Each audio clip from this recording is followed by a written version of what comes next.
பிறந்ததுலேருந்தே ரொம்ப கஷ்டப்பட்டுட்டு இருக்கேன். என் ராசி நட்சத்திரம் எதுவுமே நல்லது நடக்கல. நான் மேனிஃபெஸ்ட் பண்ணலாமான்னு கேட்டா, கண்டிப்பா மேனிஃபெஸ்ட் பண்ணலாம். ஏன்னா, விதிய மதியால வெல்ல முடியும். இந்த ராசிக்காரங்க மேனிஃபெஸ்ட் பண்ணாங்கன்னா, ரொம்ப சூப்பரா நடக்கும். என்ன பிரச்சனைன்னு கேட்டீங்கன்னா, இவங்கனால பாசிட்டிவும் அட்ராக்ட் பண்ண முடியும், நெகட்டிவ் அட்ராக்ட் பண்ண முடியும். இந்த ராசிக்காரங்க பாசிட்டிவோட நெறைய நெகட்டிவ் தான் அட்ராக்ட் பண்ணுவாங்க.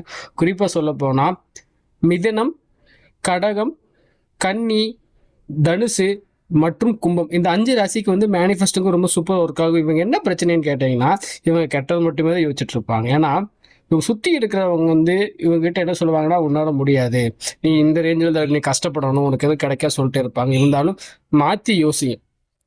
ஏன்னா மேனிஃபெஸ்ட் ரொம்ப க்ளோஸா இருக்கிற ராசி. இவங்க வந்து எனக்கு இந்த விஷயம் நடக்கும், எனக்கு கிடைக்கும்னு சொல்லி பிலீவ் பண்ணி கண்டிப்பா மேனிஃபெஸ்ட் பண்ணாங்கன்னா, இந்த ராசிக்காரங்க மிகப்பெரிய சக்சஸ் வருவாங்க. குறிப்பா சொல்ல போணும்னா, இந்த ராசிக்கு வந்து புதன் வந்து காமனா ஒத்துப்போகும். புதனுங்கிறது மேனிஃபெஸ்ட்டோ வந்து ஒரு விஷயத்த ஈர்க்கிற தன்மை உள்ளது புதன்.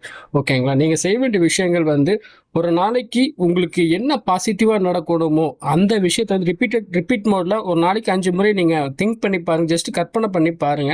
நிச்சயமா இந்த ராசி ரொம்ப நல்லபடியா நடக்கும்.